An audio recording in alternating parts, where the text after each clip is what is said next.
Well, the dummy test, actually, you need to get the book. Actually, you need to look in there. If you look in there, you'll find there are a couple of things in which the dummy tests get lots of media attention.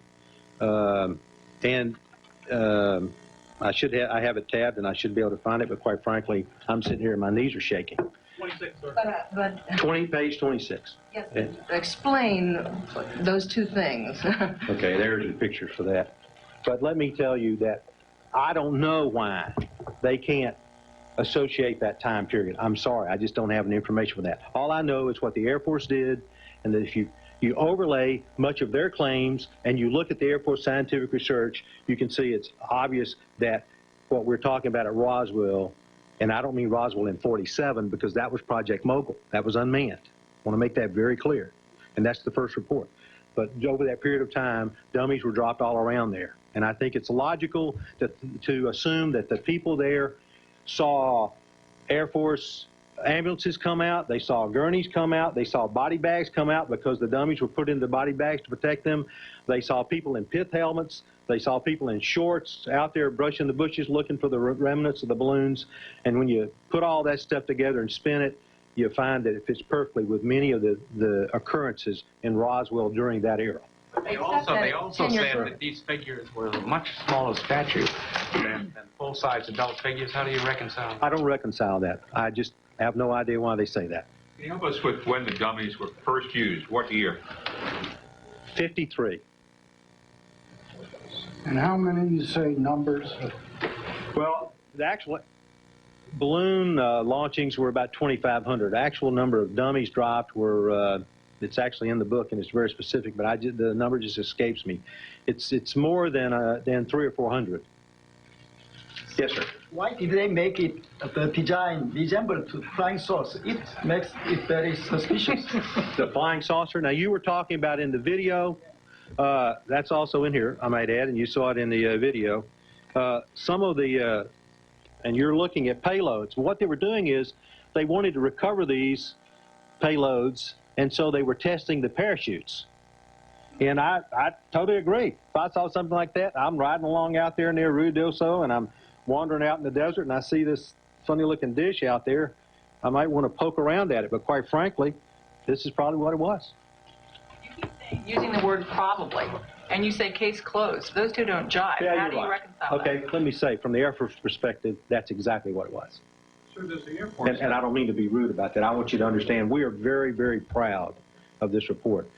We think in our office that this answers lots of questions, and it answers them logically and with integrity. And one other thing I might add is if you want to do your own research, in the back is a complete technical report bibliography, and also there is a terrific set of endnotes. And I recommend that if you're interested in this, that you take these and you do your own research and come to your own conclusions. Yes, sir. Does the Air Force have any evidence at all of any sort of spacecraft wreckage or extraterrestrial presence on Earth? Yes, sir. And what is, can you tell us anything about this myth of Area 51, which has become part of everything from Hollywood movies to a local legend? What is Area 51? Is there such a place, and what does it do? That actually should be outside this brief. Let me ask you a question. If you are talking about Groom Lake, Nevada, is that what you're talking about? I'm talking about the scene everybody remembers from the movie Independence Day. My daughter asked me the same question. There is a facility in Groom Lake, Nevada. Quite frankly, I have no knowledge or expertise in the matters. I understand there are classified things that go on there, and that's all I have to say about it. Well, let me just have one follow-up. How do you know, I mean, your name is now, Colonel John Haynes is going to go down in UFO lore as one of the people who took part, in the minds of some people, in the continuing cover-up by the government. How do you know that you're not being used? How do you know that you know the full story when you that there's no evidence of this? Because our job is to review all the Air Force documents for this era. And that's how we came up with this exciting and interesting and intriguing, quite frankly, report. I know you think that sounds like a broken record, but you need to get in here and read it, and you will see that many of the things that people think they saw correlate perfectly with Air Force research projects. You're confident that you're not part of any cover-up, wittingly or unwittingly? I'm totally confident. But I think Colonel Weaver, you might have seen him on TV earlier, said it best. We can't even keep single secrets. How could we have a conspiracy or a cover-up? Yes, sir. Question, a follow-up to the Groom Lake operating location. Recently, there were a lot of sightings out in Arizona of supposed UFOs. Is it possible, within the range of possibility, that any classified aircraft from the Groom Lake area were in that vicinity, and this might explain why people are suddenly seeing a lot of strange landing lights and so forth? Well, let me say two things. Number one, as far as Groom Lake, I don't have any knowledge of that area. Forgive me. It's just not within my area of expertise. I don't have the access. End of quote.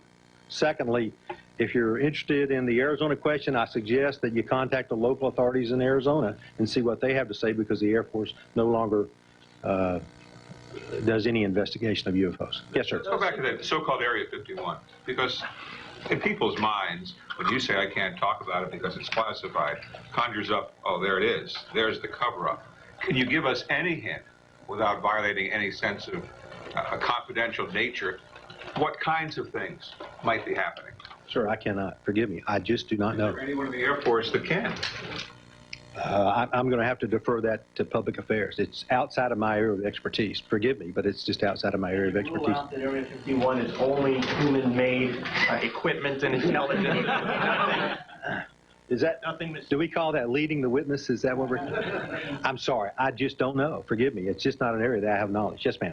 Colonel, let me just go back one more time. That you say this is case closed and people should now believe it, but with the major hole, though, of you're saying that they're wrong about the date, and the date being 6 years' time that they're wrong about. How can you, what explanation can you give them other than just saying, well, we just think they're just mistaken by 6 years?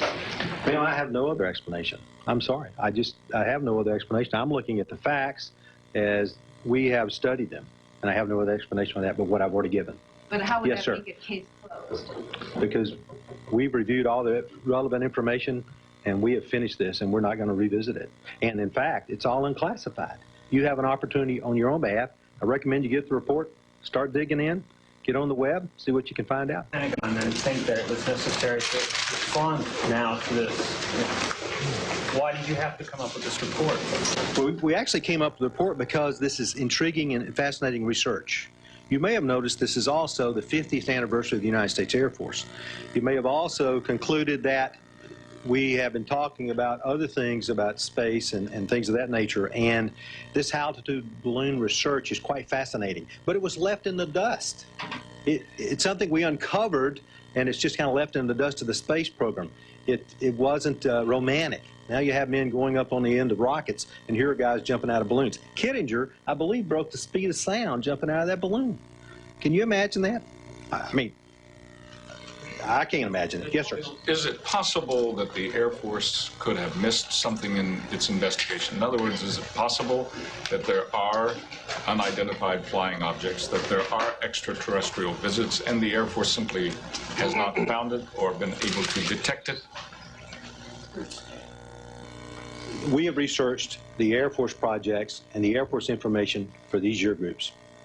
We have nothing else to say about them. You know, we don't believe there's anything else. I have no way of even vaguely believing there's anything else.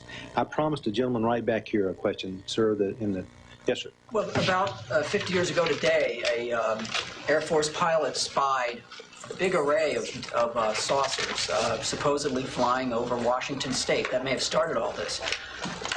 Does the Air Force think it will never again investigate these reports? As Project Blue Book was the end, and that's it?